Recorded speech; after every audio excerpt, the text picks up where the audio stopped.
ಇನ್ನು ಕರ್ನಾಟಕ ರಾಜ್ಯದ ಆರ್ಥಿಕ ಸ್ಥಿತಿ ಬಗ್ಗೆ ಒಂದು ಶ್ವೇತಪತ್ರವನ್ನು ಹೊರಡಿಸಬೇಕು ಅಂತ ಹೇಳಿ ವಿಜಯೇಂದ್ರ ಅವರು ಆಗ್ರಹ ಮಾಡಿಸಿದ್ರು. ಅದಕ್ಕೆ ಈಗಾಗಲೇ ಸಿಎಂ ಸಿದ್ದರಾಮಯ್ಯ ಅವರು ಕೂಡ ಒಂದು ತಿರುಗೇಟನ್ನು ಕೊಟ್ಟಿದ್ದಾರೆ. ಮಾಧ್ಯಮ ಪ್ರಕಟಣೆ ಜೊತೆಗೆ ಅವರ ಒಂದು ಎಕ್ಸ್ ಖಾತೆ ಅದರಲ್ಲಿ ಪೋಸ್ಟ್ ಮಾಡಿದಂತಹ ಸಿಎಂ ಸಿದ್ದರಾಮಯ್ಯ ಅವರು ಕೆಲವೊಂದಷ್ಟು ವಿಚಾರಗಳನ್ನು ಹೇಳಿದ್ದಾರೆ. ವಿಜಯೇಂದ್ರ ಒತ್ತಾಯಿಸಿರೋದು ಆರ್ಥಿಕ ಕ್ಷೇತ್ರದ ಬಗೆಗಿನ ಅವರ ಅಜ್ಞಾನ ಮತ್ತು ಆಡಳಿತದ ಅನುಭವದ ಕೊರತೆ ಎದ್ದು ತೋರಿಸ್ತಾ ಇದೆ ಅನ್ನುವಂಥದ್ದನ್ನು ಸಿದ್ದರಾಮಯ್ಯ ಅವರು ಹೇಳಿದ್ದಾರೆ. ಬಿವೈ ವಿಜಯೇಂದ್ರ ಒತ್ತಾಯಿಸಿರುವುದು ಆರ್ಥಿಕ ಕ್ಷೇತ್ರದ ಬಗೆಗಿನ ಅವರ ಅಜ್ಞಾನ, ಆಡಳಿತದ ಅನುಭವದ ಕೊರತೆ ಮತ್ತು ರಾಜಕೀಯ ಹತಾಶೆಯನ್ನು ತೋರಿಸುತ್ತದೆ.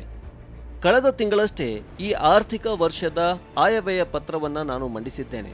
ಅದು ಅಂಕಿ ಅಂಶಗಳ ಕಾಗದದ ಕಂತೆಯಲ್ಲ, ರಾಜ್ಯದ 7 ಕೋಟಿ ಕನ್ನಡಿಗರಿಗೆ ಒಪ್ಪಿಸಿರುವ ಪ್ರಾಮಾಣಿಕ ಲೆಕ್ಕಪತ್ರ. ಆ ಆಯವ್ಯಯವನ್ನ ವಿಧಾನಮಂಡಲದ ಉಭಯ ಸದನಗಳು ಒಪ್ಪಿಕೊಂಡು ಅಂಗೀಕರಿಸಿವೆ. ಇದೇ ನಮ್ಮ ಶ್ವೇತಪತ್ರ.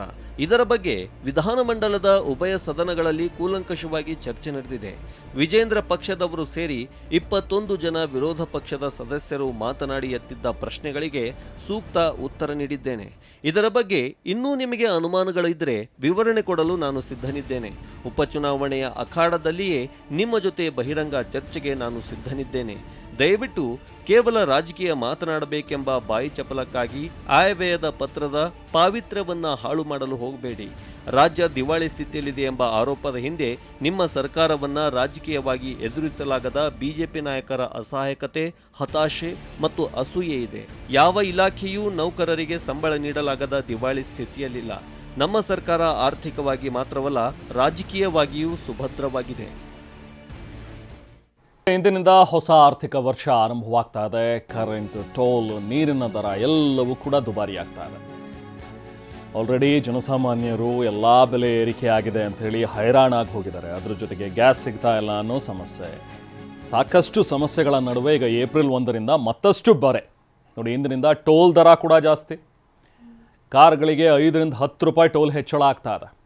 ವಾಣಿಜ್ಯ ಬಳಕೆಯ ವಾಹನಗಳಿಗೆ 15ರಿಂದ 40 ರೂಪಾಯಿ ಹೆಚ್ಚಳ. ಒಂದು ಸತಿ ನೀವು ಟೋಲ್ ಪಾಸ್ ಮಾಡಬೇಕು ಅಂತ ಹೇಳಿದ್ರೆ 3,000 ರೂಪಾಯಿ ವಾರ್ಷಿಕ ಪಾಸ್ ತೊಗೊಂಡಿದ್ರಲ್ಲ, ಅದು ಕೂಡ 75 ರೂಪಾಯಿ ಜಾಸ್ತಿ ಆಗ್ತಾ ಇದೆ ಇವತ್ತಿಂದ. ಅಂದರೆ ಆಲ್ರೆಡಿ ತೊಗೊಂಡಿರೋರ್ದು ಅದು ಮುಗಿಯೋ ತನಕ ಸೇಮ್ ಇರುತ್ತೆ. ಅದಾದಮೇಲೆ ಮತ್ತೆ ನೀವು ಪರ್ಚೇಸ್ ಮಾಡಿದ್ರೆ 75 ರೂಪಾಯಿ ಜಾಸ್ತಿ ಕೊಡಬೇಕು.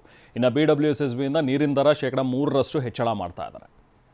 ನೀರಿನ ದರ ಏರಿಕೆಯಿಂದ ಬೆಂಗಳೂರಿಗರಿಗೆ ಮತ್ತಷ್ಟು ಹೊರೆಯಾಗುತ್ತೆ. ಕಳೆದ ವರ್ಷದ ಲಾಸನ್ನು ಸರಿದೂಗಿಸೋದಕ್ಕೆ ಕರೆಂಟ್ ಶಾಕ್ ಕೂಡ ಕೊಡಬಹುದು ಸರ್ಕಾರಗಳು.